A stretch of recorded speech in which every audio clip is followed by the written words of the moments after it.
inimesed ei teagi, mis asi see ERK on. Nad ei ole kuulnudki sellisest erakonnast võib-olla, nad ei tea selle nimegi, et siis Jaak Valge kasutas võimalust ära, et saada pilti.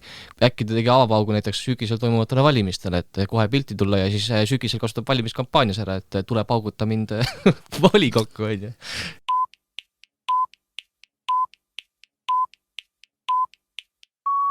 Lõpetage volikogus joomine. Minu ei ole Anvar Sammos. Ja meie plaan on nüüd minna Johhaidi Euroopas. Venemaa alustas täna varahommikul sõda Ukrainas. Ma ei kommenteeri. Kõige Rahvusringhääling kahjustab Eestile mainet. Meediapalat. Tere ja kuulaja, sind on ülimalt hea meel tervitada Meediapalati järjekordses episoodis 29. kusjuures, mis tähendab seda, et juba järgmine episood on 30. ehk siis meie suur juubel ja me ei tea ikka veel, mis me selle puhul tegema hakkame, aga küll me kunagi teada saame. Täna on meil külas Anastasia Poole, tere! Tere! Minu kaasankrumees on Martin-Erik Maripuu. Tere! Ja mina olen jätkuvalt Kristoffer Moraveiski. Täna räägime väga huvitavatest teemadest, näiteks sellest, kuidas Eesti Ekspress kirjutas ühest popstaarist ja tema ettevõtte kaudu siis tehtud erinevatest rahalistest sekeldustest. Siis räägime sellest, kuidas Trump on hakanud paika panema oma tulevast valitsust ja siis kaitseministriks võtnud Fox Newsi saatejuhi. Ja lõpetame siis sellega, et kuidas peaks ajakirjanduses kajastama venemeelseid sportlasi, millest Eesti Päevalehes meediakriitika ka kirjutas, aga nagu traditsiooniks on saanud, siis võtame alustuseks ette nädala tähelepanekud, ehk siis mida igaüks meist on viimasel ajal ajakirjanduses tähele pannud ja vaatame need asjad üle, et Anastasia, mis sina tähele panid huvitavat? No kuna praegu eelmisel nädalal hakkas Pimedate ööde filmifestival, mis on Baltikumi suurim, siis nagu ikka, siis vahepeal, kui on suured üritused, tulevad ka skandaalid.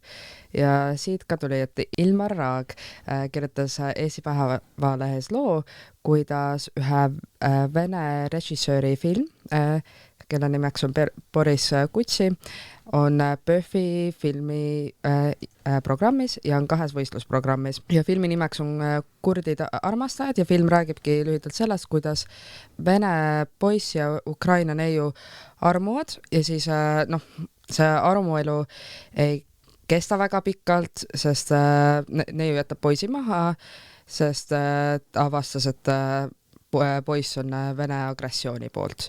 Ja Ilmari probleem oli see, et see jagab propaganda, mingid propagandavõtteid, aga Tiina Lokk, kes on Pimedate ööde filmifestivali juht, eiras seda, et tegelikult ei ole tegu Vene propagandafilmiga, küll nad võtsid selle ühe võistlusprogrammist välja, mis oli seistes koos Ukrainaga, aga nad jätsid selle alles põhivõistlusprogrammi.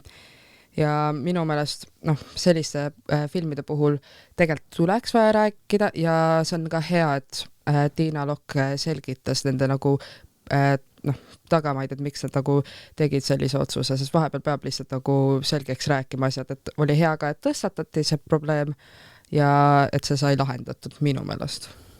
No see film sai päris palju kriitikat ka, ma vaatasin eile Aktuaalses Kaameras ka sellest räägiti ja nagu see sama PÖFFi korraldaja siis ütles, et väga paljud tegelikult, kes seda otsust kritiseerivad või seda filmi kritiseerivad, et seda näidatakse, et nad ise ei ole tegelikult filmi näinud, sest et see vist väga palju veel linastunud ei ole. Et selles mõttes enamus inimesi on kujundanud oma arvamuse nagu treileri põhjal. Ja täpselt nagu, kuna ma ise ka pole seda filmi jõudnud vaadata, esiteks ka Tartus ei ole väga palju PÖFFi filmide linastusi, ka sellest paratamatu, aga ma ei saa ise nagu oma arvamust kujundada, aga minu meelest see, kuidas see olukord lahendati, oli nagu õige. No eks need on ka erinevad, kuidas lahendati, et mõni kindlasti oleks oodanud, et see film võetakse täielikult programmist välja. Endal tekib see tunne, et tahaks kohutavalt näha seda filmi, et kui palju seal seda Vene propagandat siis on. Päris hea reklaam. Ja ma arvan, et nagu üks asi ka, mida peaks mainima, et see režissöör Boris Kuts on on küll Venemaalt pärit, aga ta läks ära Venemaalt, kui täiemahuline sõda Ukraina vastu hakkas ja ta on väljendanud ka, et on Putini agressiooni vastu, et minu meelest ka seda peab tõstatama, sest nagu peab ka nagu selgitama, et kõik venelased ei ole venemeelsed, minu meelest see on nagu oluline koht ka, kus seda mainida. Minule jäi silma selline asi, et The Guardian siis teatas, et nad ei postita enam enda sisu Elon Muski siis platvormil X ja nad põhjendasid seda sellega, et nende meelest on sellel platvormil ehk X-il siis väga palju häirivat sisu, eksitavat sisu ja ka sellist paremäärmuslikku sisu. See vist on juba päris mitmes meediaväljaanne, ma ei tea, kuidas Suurbritannias, aga USA-st on varem ka neid uudiseid tulnud, et eelmisel aastal lahkus X-ist ka siis USA raadioringhääling NPR. ERR sellest kirjutas ja mõlema puhul siis on välja toodud, et need on justkui nagu vasakpoolsed väljaanded, kuigi ma ise olen ka seda NPR-i väga pikalt jälginud ja mulle nagu ei ole tundunud, et tegu oleks kuidagi väga vasakpoolse või vasakule kallutatud siis väljaandega. Ma ei tea, Anastasia, sa ise oled Guardiani palju lugenud, kuidas sul nagu tunne on? Jah, see vastab tõele, et ma olen suur nagu Guardiani fänn, et minu jaoks on see kõige nagu parem väljaanne et uurida Inglismaast toimuva kohta ja olen alati seda mitmeid aastaid jälginud. Samuti ma nõustuks ka Martiniga, et mina küll ei kategoriseeriks seda vasakäärmuslikuks väljaandeks, et see ei väljane nii. Ja see, et nad võtsid vastu selle otsuse, ma muidugi ei tea, mis seal meediamajas toimub, aga minu meelest igati nagu õigustatud mingil määral, sest kui nagu seda nagu huvitav vaadata sotsiaalmeedia vaates, sest nagu ei ole pannud tähele, et mina isiklikult ei ole pannud tähele, et näiteks metakanalid või YouTube oleks kallutatud, aga kui X-i juht ehk Elon Musk, kes on nagu väljendanud et on vabariiklaste poolt, siis see võib mingil määral mõjutada, kuidas nagu need X-i algoritmid võivad olla. Seega võib-olla võtta see, sest tegelikult sa ei saa midagi teha ju, kui sa paned nagu asju sinna üles, siis see sinust olenemata küll saad asju maha võtta, aga see nagu missuguse nagu algoritmina see kujundab välja või kuhu see viskab ette, see võib-olla ei toogi väljendada kasu, vaid rohkem kahju, seega ajakirjandus nagu väljenda vaates minu meelest see on täiesti okei. Ja mul tuli ka teada sellest täna, et tegid väga ilusti põhjenduse. See on kuidagi tekkinud viimasel ajal see, et kõik tahavad erinevad ajakirjandusväljandeid kuhugi poole siis lükata, kas vasakule või paremale, et anda see nii-öelda iseloomustus väljaandele, et ka meil siin Eestis ju räägitakse väga tihti sellest, et Postimees on konservatiivne, Delfi on liberaalne väljaanne. USA-s on seda debatti eriti palju, kus on konkreetselt meediaväljaanded, kes toetavad üht või teist suunda, ehk kas demokraatlikku või vabariiklikku partei suunda. Et sellist nagu iseloomustamist ja siltide panemist viimasel ajal nagu hästi palju. Minu arust see tekkis just siis, kui kui oli Trumpi esimene ametiaeg, et siis nagu hakati eriti rääkima sellest, et Fox News on näiteks hästi kallutatud ja muud taolist. Ja siis see X-i puhul, ega no seda on nüüd teada, et siis kui Musk selle Twitteri ära ostis, siis seal hakati ikkagi levitama seda poliitilist, tegelikult propagandat, poliitilisi sõnumeid.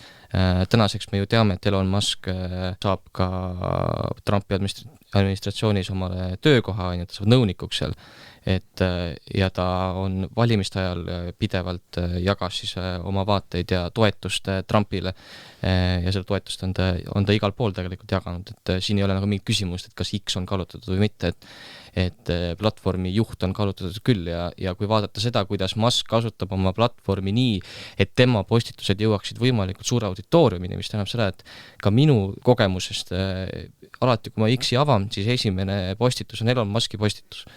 Isegi kui ma ei jälgi teda, ta on ikkagi selle niimoodi nagu oskuslikult ära kasutanud ja ma arvan, et see Trumpi valimiskampaaniast tuli väga palju kasuks, et ta X-is nii suure auditooriumini jõudis. Jah, see mu tähelepanu selles mõttes nagu tõmbaski, et see vasak-parem nagu jaotus on nagu Eestisse jõudnud või seda nagu tuuakse ka niimoodi tõlkeartiklitega Eestisse. Ja teine asi on see, et on ju olemas isegi need veebilehed, kus sa saad nagu vaadata selle väljaande nime ja siis ta ütleb sulle, et kummale poole ta kallutatud on. Aga siis nagu tekib see küsimus, et kuhu poole see nagu lehekülg või see organisatsioon, kes seda hindab, ise kallutatud on.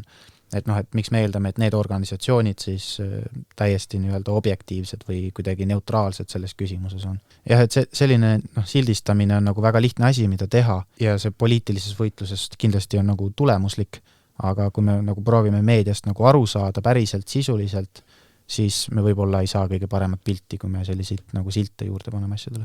No tegelikult minu meelest ma olen alati ka mõelnud, et me alati tahame mingit nagu asju kastidesse panna ja sildistada, et see nagu endale lihtsalt arusaadavamaks teha, aga jah, et see tegelikult nagu ajakirjanduslikus vaates, mingite lehtede puhul on jah, nagu vajalik, et aru saada, vaata, mida sa loed, aga nagu näiteks see Guardian, Postimees, Delfi, nagu nad on nagu suured lehed ja minu meelest küll nagu osad nagu näitavad nagu mingit nagu suunda välja, aga ma ei nagu täpselt nagu sildistada neid täiesti ühte või teise äärmusesse see on absurdne minu meelest. Jah, see on liiga suur üldistamine, aga tegelikult see laiem vaade on ikkagi see, et me näeme seda, et selline vaba toimetuse vabadusega ajakirjandus on juba viimased aastad tohutu rünnaku all. Et me näeme, kuidas alternatiivsed väljaanded tõusevad, inimesed võib-olla ei mõista, et mis vahe on näiteks uutel uudistel ja Delfil või Postimehel on. Et järjest rohkem nagu tuleks rõhutada seda, et mitte me ei pane neid erinevatesse kastidesse, ei lahterda ära, et mis ajakirjandusväljaanne, vaba ajakirjandusväljaanne, mis toimib siis eetikakoodeksi põhimõtetel, kuulub kas ühele poole või teisele poole, vaid me peaksime ikkagi selgitama inimestele, mida see ajakirjandus endast kujutab, kuidas ajakirjandus toimib, kuidas toimetus töötab, milline on ajakirjaniku vastutus, milliste printsiipide alusel ta ise toimetab. Et seda nagu selgitustööd on, ma tunnen, et rohkem vaja ühiskonnas. Mind tohutult häirib see, kuidas võtamegi näiteks selle uued uudised, et nad näitavad ennast või presenteerivad ennast kui tõsiselt võetavat ajakirjanduslikku väljaannet.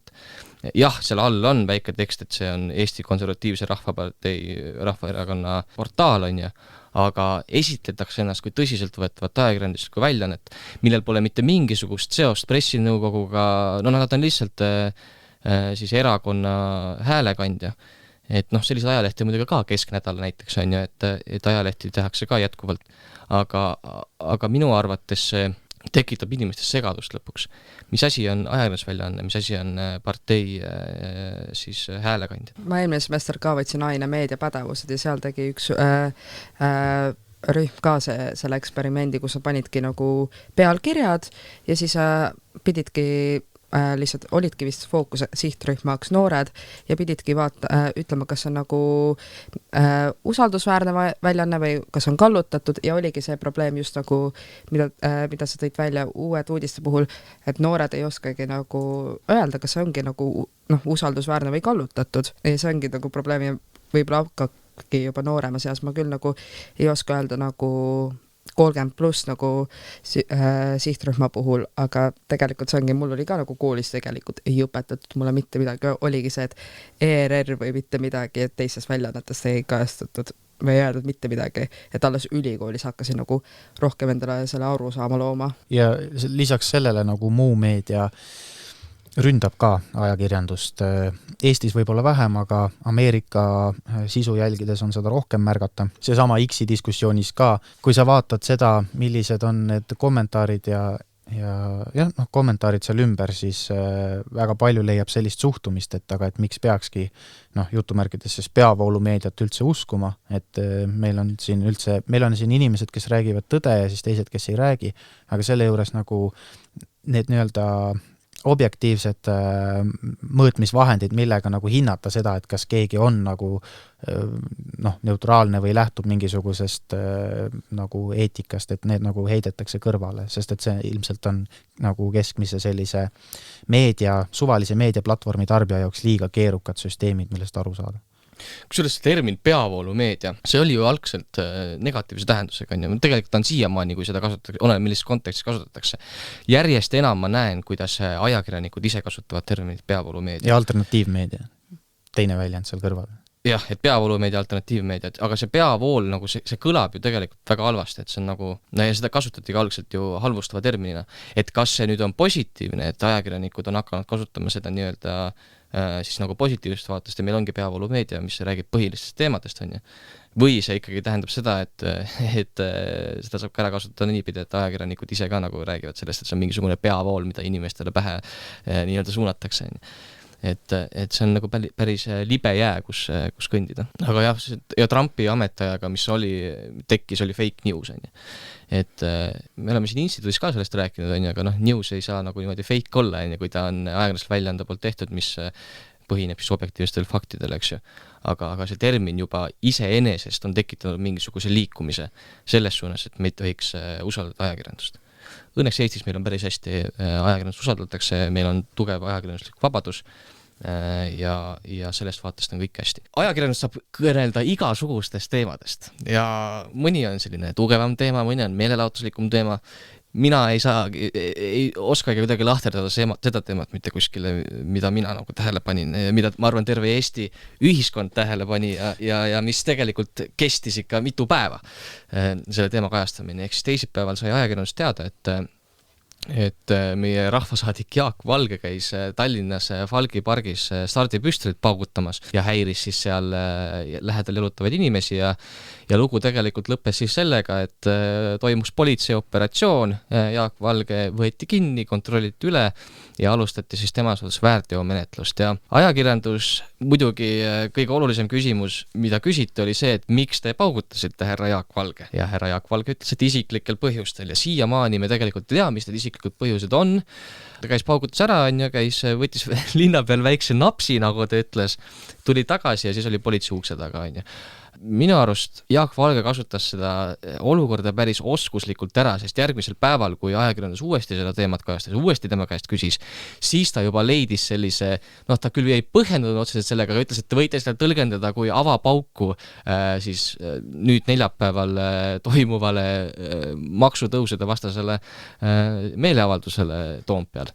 Et tõeline poliitkommunikatsioon, ma ütleks, et olukord lahendas olukorda päris oskuslikult, ütleme nii.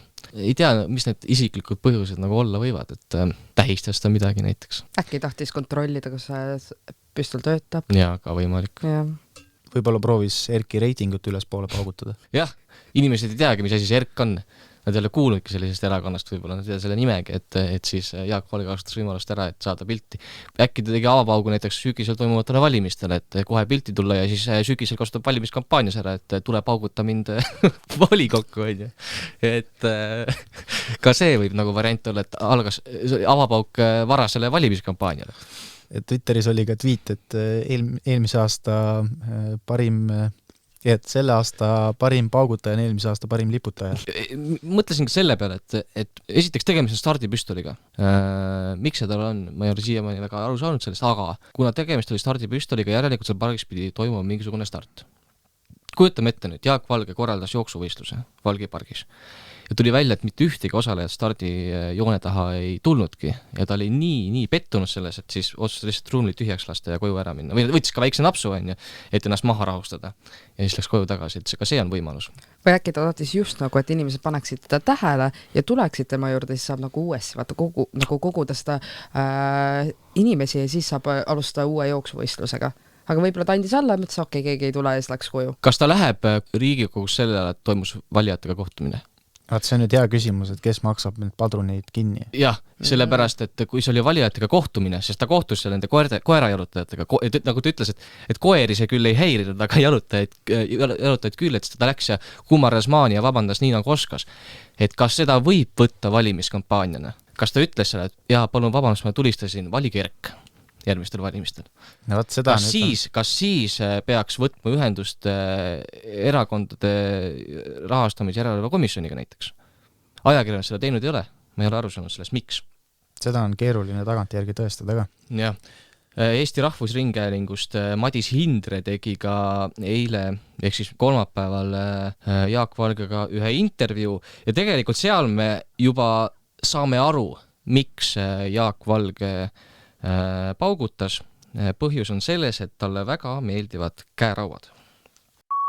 Küsisid, kas mul veel mingeid teisi relvi on, hoidsid mind kinni ja siis mõõdeti joobeastmeks, see tuli siis 0,37.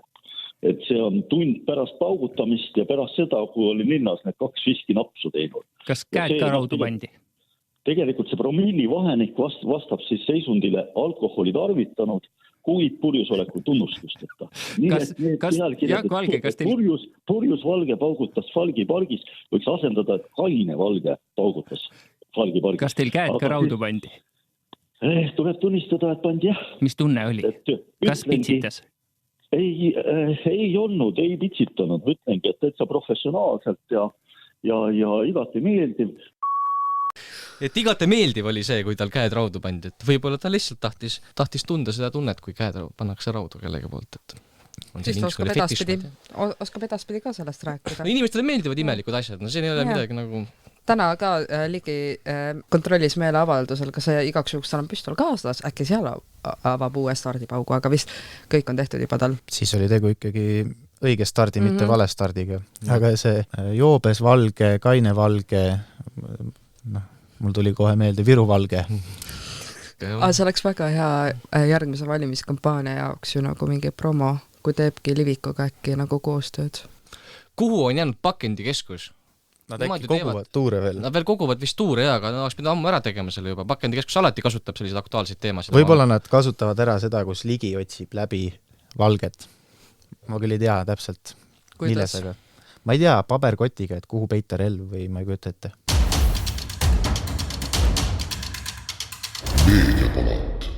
Aga läheme meie tänase esimese suurema teema juurde ka. Kolmapäeval kirjutas Eesti Ekspress ühest huvitavast kohtuotsusest, mis siis puudutas ühte Eesti tuntud popstaari, kes läks siis oma ettevõttega, sattus vaidlusse Maksu- ja Tolliametiga.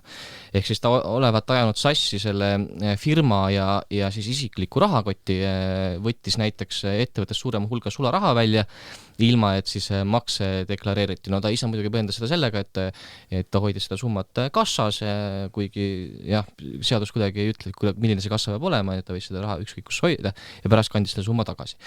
Aga siin detailidesse võib-olla pole mõtet minna, et eks ta selline klassikaline OÜtamine ja rahade liigutamine on, aga tegemist on Ekspress põhjendas seda kui sellise õppematerjalina, et ta tõi sellest välja, et mida sellest loost õppida, näiteks, et ärge tehke ettevõtte rahaga isiklikke kulutusi ja kui see juhtub, siis tuleb ikkagi arvestada, et isegi raha tagasimaksmine ei pruugi aidata, et jutt, et raha oli kassas, see alati ei loe.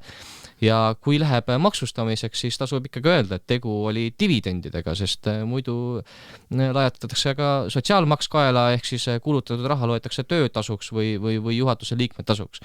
Aga minu arust, mis nagu ajakirjanduse vaatest selle loo huvitavaks teeb, on ikkagi see, et Riigikohus tegi selle otsuse konfidentsiaalseks, ehk siis me ei saa sellest konkreetsest otsusest teada, kes see isik on X seal ja mis see ettevõte on. Ja ka halduskohus, ehk see esimese astme kohus kuulutas selle protsessi kinniseks, aga kui see otsus jõudis teise astmesse, ehk ringkonnakohtusse, siis avaldati seal ettevõtte nimi. Ja tegelikult see teema on juba ajakirjandusest läbi käinud nimeliselt, ehk siis sellest teemast on räägitud, aga nüüd siis Riigikohus otsustas, et me teeme selle konfidentsiaalseks, sellepärast, et see inimene on avaliku tähelepanu all ja seal on ka see lapse hüvitiste teema juures, et mis on nagu selline eraeluline teema.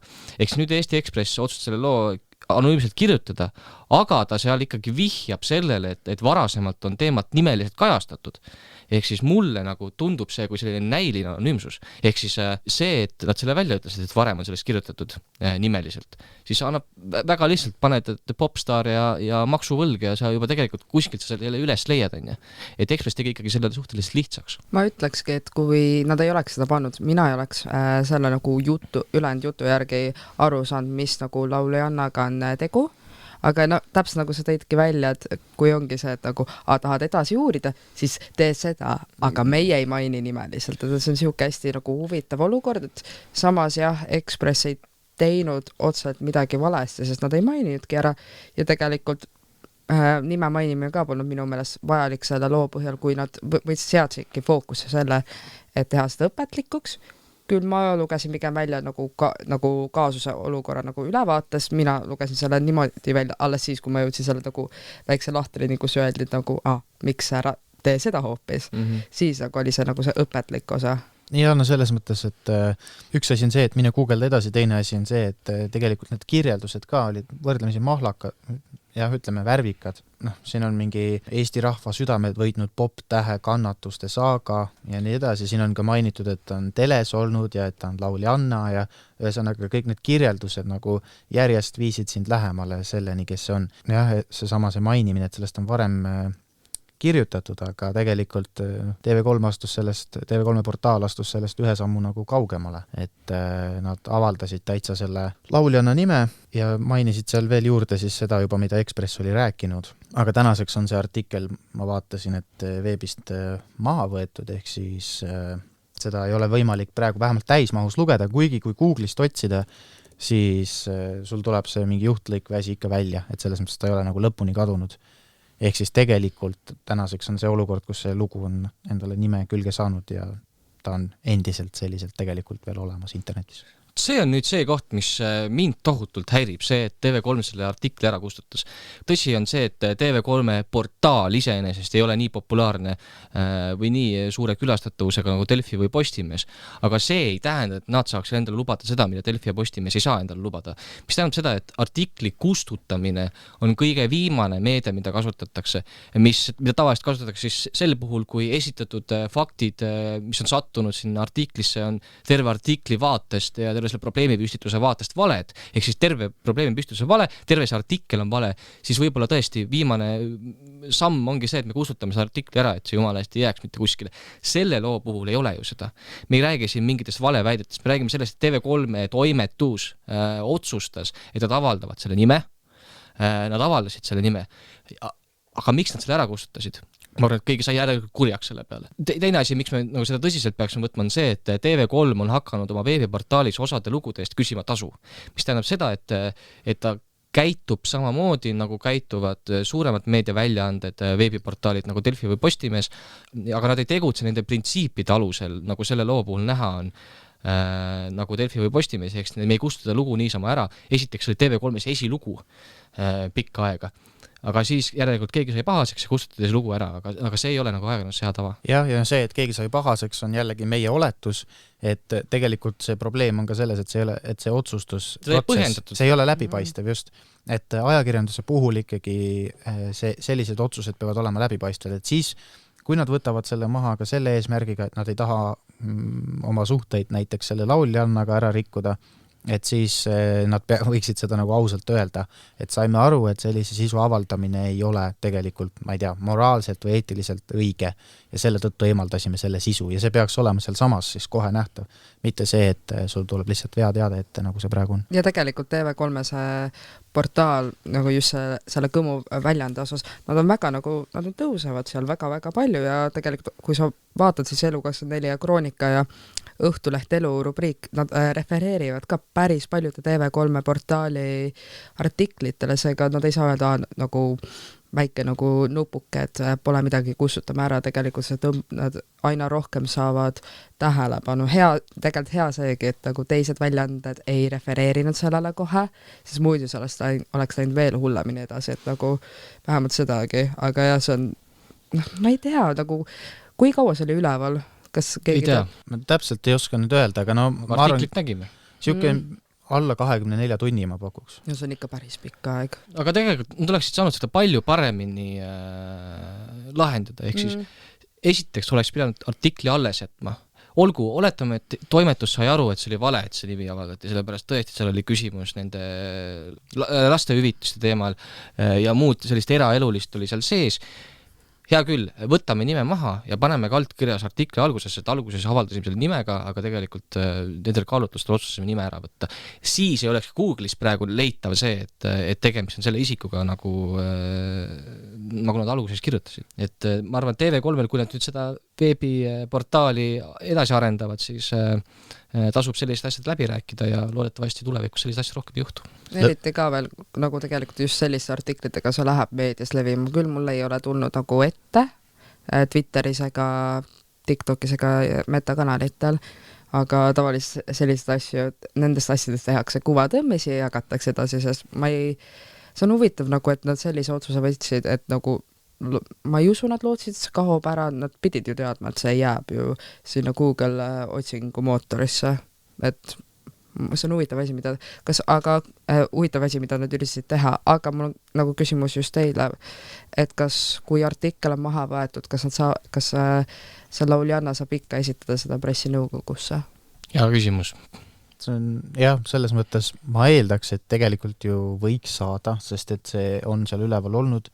Kui kaebaja arvates seal on mingisugune kahju tekitatud, siis see kahju on juba tekitatud ja selles mõttes see kahju endiselt eksisteerib, sest et kui sa seda nime otsid, siis see on kohe esimene asi, esimene vaste, mis sul välja tuleb.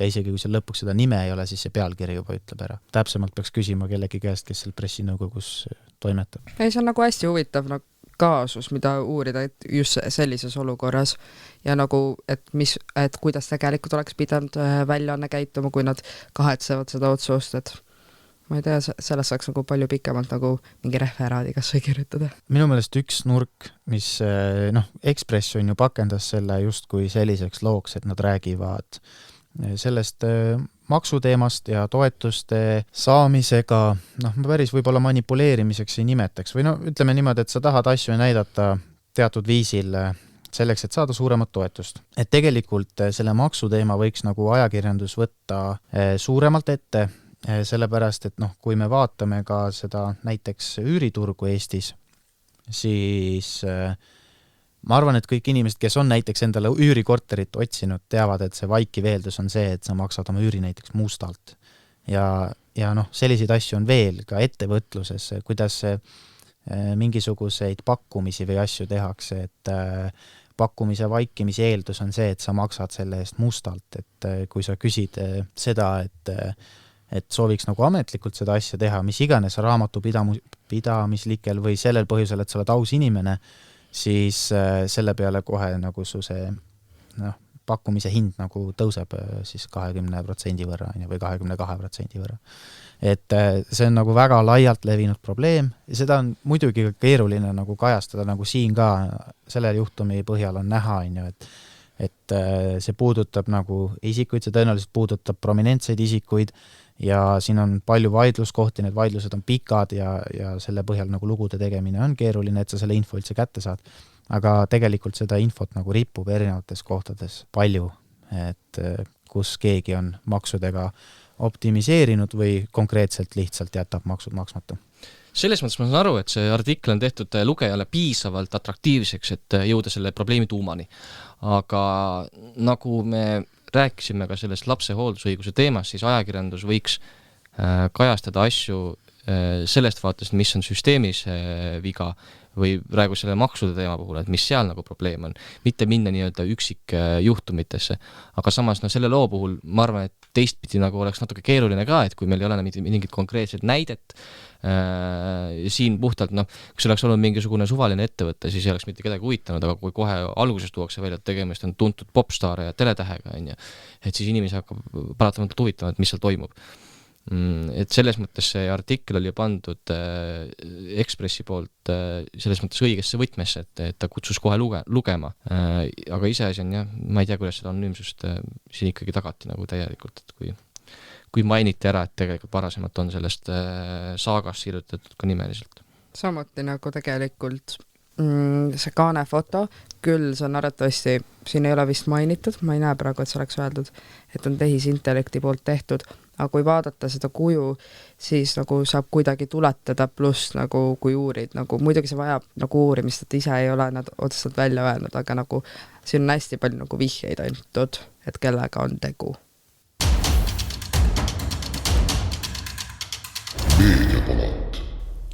No üle ega ümber ei saa USA presidendi valimistest, mis toimusid eelmisel nädalal ja võitjaks osutus endine president Donald Trump. Ja nüüd on ka aeg tulnud, kus Donald Trump on hakanud tasapisi endale valitsuse liikmeid otsima. Vist nüüdseks on isegi valitsus kokku pandud, ma ei ole kindel, aga pole kinnitatud. Aga üllatuseks tuli kogu meediale ja ka poliitikutele, et ta otsustas kaitseministriks võtta sõjaveterani ja uudistekanali Fox Newsi saatejuhi Pete Hegseth. Ja paljud on üllatunud selle puhul sellepärast, sest alguses peeti favoriidiks kohalik senaator Tom Cotton, aga põhjus, miks nagu Trump võttis endale Hegseffi on sellepärast, sest ta on nimetanud teda kui tough, smart and true believer in America first ja ka hästi palju ajakirjanikud osad ajakirjanikud poliitikus on ka öelnud ja Financial Times, et ta on hästi sarnase vaatega nagu Trump, et NATO eriti Ameerika annab NATO-s liiga palju raha Ukrainale ja peaksid rohkem oma tähelepanu fokuseerima Hiinale ja nendele välispoliitiliste probleemidele. Ja ka Eesti USA eksperdid tõid välja, et hästi palju nagu valitsuse liikmeid, mida nagu Trump on endale võtnud, on hästi sarnase vaatega nagu tema ja on mänginud suurt rolli tema kampaanias, sest nagu on ka teada, et Fox News nagu nemad on küll avalikult öelnud, nad pigem nagu kalduvad toetavad pigem vabariiklasi ja ka Pete Hegseth on varem nagu aitanud, oli vist pigem nagu eelmistel valimistel nagu Trumpi.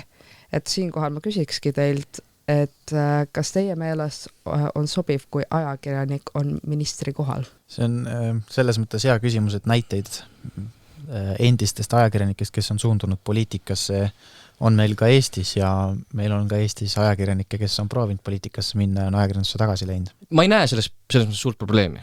Inimene on vaba, mis ta teeb. Kui tal on mingisugune kindel poliitiline vaade ja ta tahab seda vaadet siis edasi anda või tegeleda sellega poliitilisel tasandil, siis mitte keegi ei saa kätt ette panna, et ta seda läheb. Nüüd on küsimus selles, et kui otsustab tagasi ajakirjandusse tulla, et kui objektiivsest ja neutraalsest ajakirjanduks me siis sel juhul räägime. Kui vaadata nagu isiku vaates äkki ainult Hegseffi, siis jah, juba oli teada, et nagu pigem toetab vabariiklasi juba varasemate väljaütlemiste poolest. Eks see ei ole üllatus, et ta läheb sinna.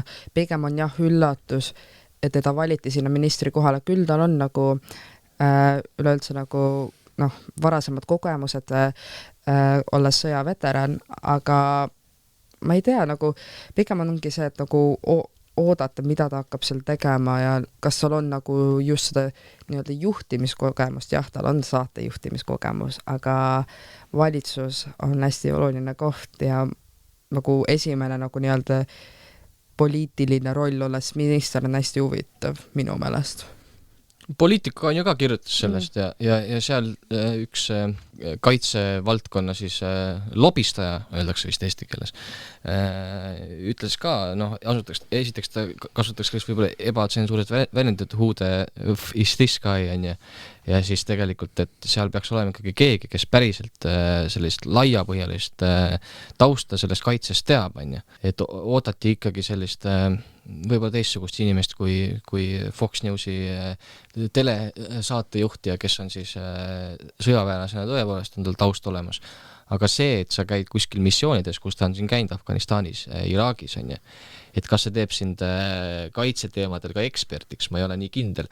Aga nagu meil ka siin Eestis on kirjutatud seda, et või Eesti Rahvusringhääling kirjutas, et Trump on tegelikult administratsiooni valinud endale lähedasi inimesi ja see tema kabinet saab olema siis tema enda ja ka tegelikult tema kampaania nägu ja nagu me praegu näeme, siis täpselt nii ongi.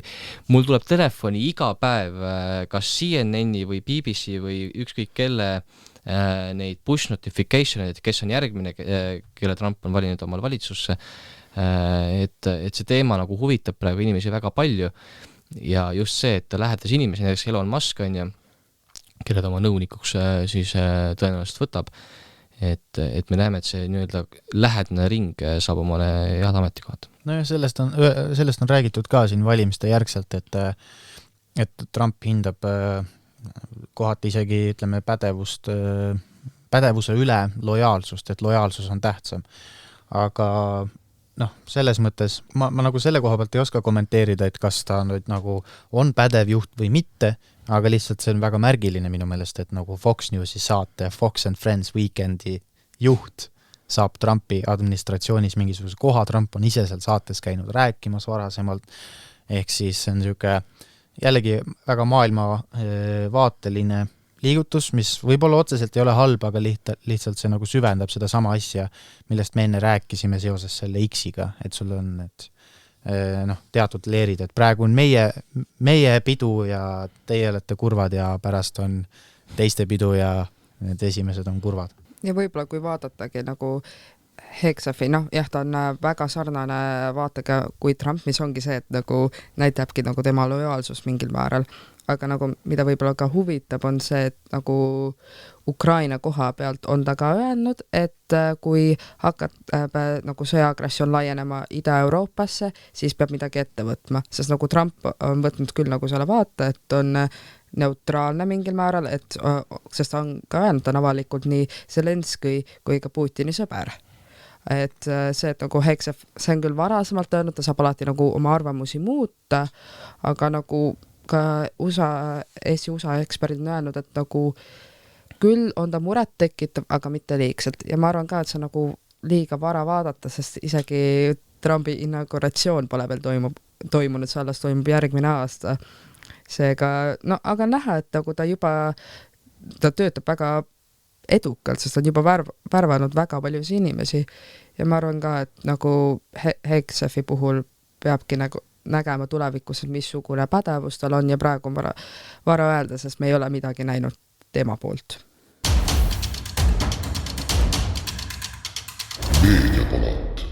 Juba mõnda aega on Eesti Päevalehes ilmunud selline rubriik või sellised lood, mis kannavad pealkirja meediakriitika ja viimases meediakriitikas on siis juttu spordiajakirjandusest ja sellest, et spordiajakirjandus on teatava, dilemma ees, et kuidas siis kujutada või kuidas kirjutada edukatest sportlastest, kes on siis venemeelsed.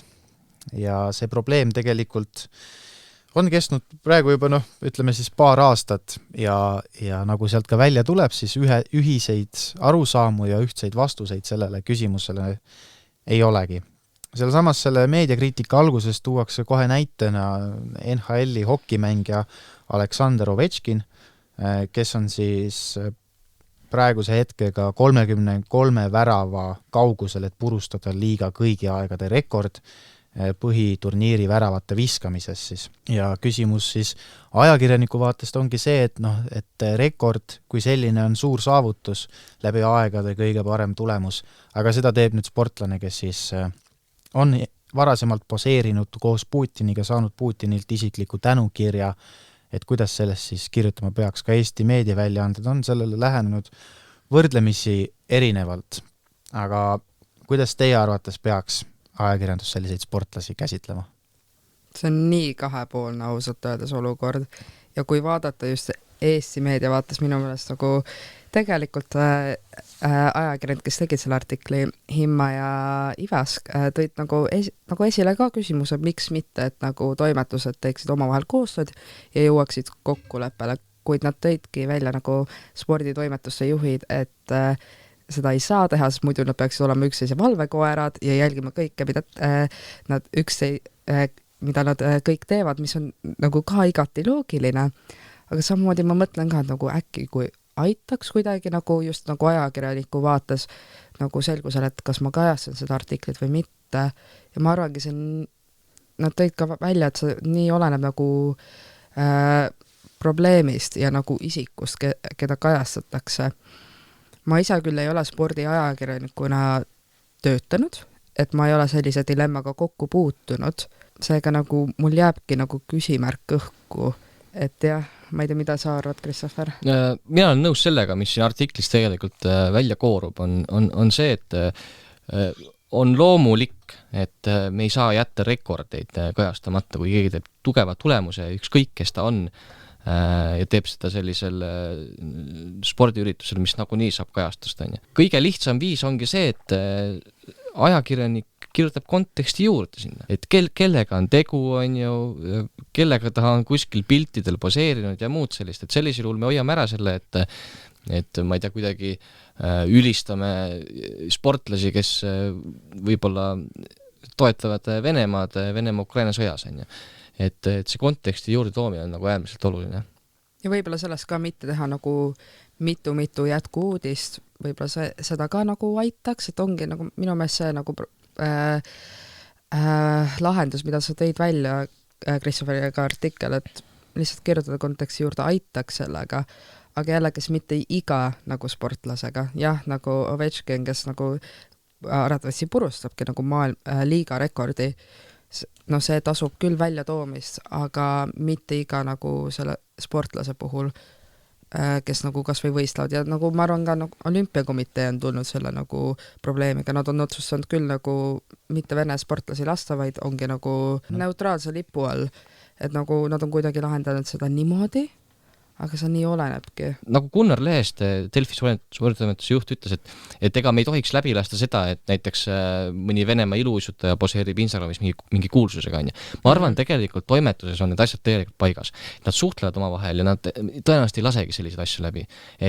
Või mina ei ole näinud, et oleks mingit suur skandaali tekkinud, pean tunnistama, ma ei ole ka ise igapäevase spordiuudiste jälgija. Aga ma ei ole näinud jah, et sellist probleemi oleks, aga nagu ma aru sain, siis ega see artikkel on ju see meediakriitika artikkel on ikkagi ajendatud sellest, mis Aktuaalne Kaamera kajastas, on ju.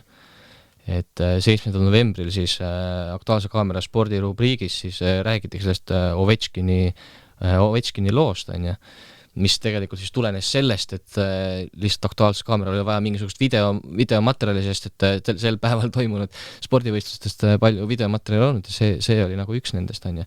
Et see nagu ajendas seda artiklit kirjutama ja ma arvan, et on väga õige, et me ajakirjanduses räägime ka sellest, kuidas ajakirjandus peaks toimima ja selles mõttes on see meediakriitika formaat väga tänuväärne asi, mis siis ilmselt siin Marju Himma, kui ta Delfi või Eesti Päevaleht arvamustoimetajaks läks, et selle asja lõi, et see on igati tänuväärne. Minu meelest ka see meediakriitika rubriik on väga-väga hea asi, sest jah, meie nagu omal erialal ajakirjanduse kommunikatsioonis ja me räägime vahel klassiruumis või klassiruumi väliselt nendest asjades, aga nagu ma ei ole küll varem nagu sellises formaadis niimoodi eraldi nagu rubriiki näinud meedias ja see ongi nagu just nagu, võib-olla jah, meie eriti ka jälgime seda, aga see nagu tõstatabki küsimusi, mis on nagu üritatakse vaigistada ja see ongi see põhjus, kus nagu kas või meie või nagu ajakirjanikud peaksidki sõna võtma ja nagu läbi arutama neid, et kuidas asjad võiksid olla või nagu miks see peaks sedapidi olema või teistpidi. Üks positiivne asi, mida mina olen ka märganud, ma olen seda näinud just Delfis kajastuvate lugudel, olgu see siis Eesti Ekspress või Maaleht või mingi muu väljaanne, on juurde pandud sellistele uurivatele lugudele, mille puhul võib tekkida küsimus, et miks te seda kajastate, on tehtud väike kastikene sinna, kus on kirjas, et kuidas see lugu sündis. Ehk siis kuidas see jõudis ajakirjandusse, miks me sellest kirjutame, samamoodi see sama, millest me rääkisime sellest kuulsa popstaari ettevõtteloost, toodi välja, et miks see lugu on õpetlik, et miks me sellest kirjutame, on ju. Et on väga õige, et ajakirjandus on hakanud järjest enam selgitama, kuidas nad töötavad, milliste printsiipide alusel ja miks nad mingeid asju kajastavad. Jah, ja see fragment on siin ka selles loos olemas selle toimetaja valiku näol, on ju. Tahtsin sama asja öelda, et see on oluline, aga just see toimetaja valik selle poole pealt, et aru saada sellest, et igal toimetusel on oma struktuur, et see ei toimi igal pool samamoodi ja et ei ole olemas mingisuguseid halle kardinale, kes kuskil tõmbavad mingisuguseid niite, et teemad ikkagi toimetuses sünnivad arutelu tulemusena ja seal on mingisugused teatavad nagu punktid, mida kaalutakse, et mis on väärtuslikum ja mis vähem väärtuslik. Ja ma tegelikult ootan ka nagu neid edasisi meediakriitika lugusi, sest ma arvangi, see hakkabki nüüd panema nagu osasi ajakirjanikke sellisesse rolli, võib-olla nagu ei ole kõige suuremad fännid, aga see panebki just olukorda, kus ajakirjanik peaks nagu rohkem analüütilisem olema ja nagu mõtlema rohkem selle üle, mida kajastada, kuidas kajastada, missuguses valguses. Et see ongi tegelikult see, mida me kõik õpime. Jah, meie kui värsked ajakirjanikud ja me läbime neid eetikakursusi. Me oleme just värsked sellest tulnud, me mõtleme selle peale rohkem, aga kui sa oled selles ametis olnud 30 aastat ja tegelikult sul ei ole vaja ajakirjandusharidust, et nagu olla ajakirjanik, siis see panebki just sellisesse positsiooni, kus sa pead hakkama rohkem mõtlema selle peale, eriti ka selles ka seoses, kui me läheme tagasi valeinfo poole, et üha rohkem nagu valeinfot levib erinevates formaatides, ega minu meelest sellised nagu rubriigid on väga-väga vajalikud tänapäeval. Ja ma arvan, et tavalugeja ka seeläbi mõistab rohkem, kuidas ajakirjandus töötab. Minu arust me peaaegu iga saate oleme lõpuks jõudnud mingi aruteluga ka sinna punkti, kus kohas me räägime sellest, et meil on meediaharidust või meediakirjaoskust Eestis vaja arendada ja et inimesed laiem auditoorium saaks aru, kuidas ajakirjandus töötab ja et mis see vaba ajakirjandus endast kujutab, sellepärast, et kui me ei hinda seda, et meil on vaba ajakirjandus, et meil on toimetuslik vabadus, sellepärast neid ründeid tuleb igast otsast ja me oleme neid siin saates ka mitu korda käsitlenud, et inimesed ikkagi mõistaksid, et kui suur väärtus on ajakirjanduslik vabadus, kui suur väärtus on Eestis sõnavabadus ja et me suudaksime märgata, kui keegi tuleb välja mingisuguse ideega, mis potentsiaalselt rikuks meie sõnavabadust, meie ajakirjandusvabadust, siis me suudaksime sellele reageerida ja tihtipeale ka selliste väikeste väljaütlemiste puhul on ajakirjandus väga jõuliselt sellistele väljaütlemistele reageerinud. Siinkohal sellise positiivse noodiga me saate lõpetamegi. Täna osalesid saates Anastasia Poole, Martin-Erik Maripuu, mina Kristof Moraveiski. Vaata üle meie sotsiaalmeedia, Facebook, Instagram. Küll me selle TikToki ka ükskord ära teeme ja kuulake meid ikka jätkuvalt edasi. Järgmine kord on 30. episood, vaatame, mis saama hakkab. Tõenäoliselt tuleb üks huvitav jutuajamine ühe provinentse ajakirjanikuga või toimetuse juhiga ja ka tõenäoliselt ühest olulisest teemast ajakirjanduse vaatest ka räägime. Aitäh, et kuulasite ja ilusat nädalavahetust!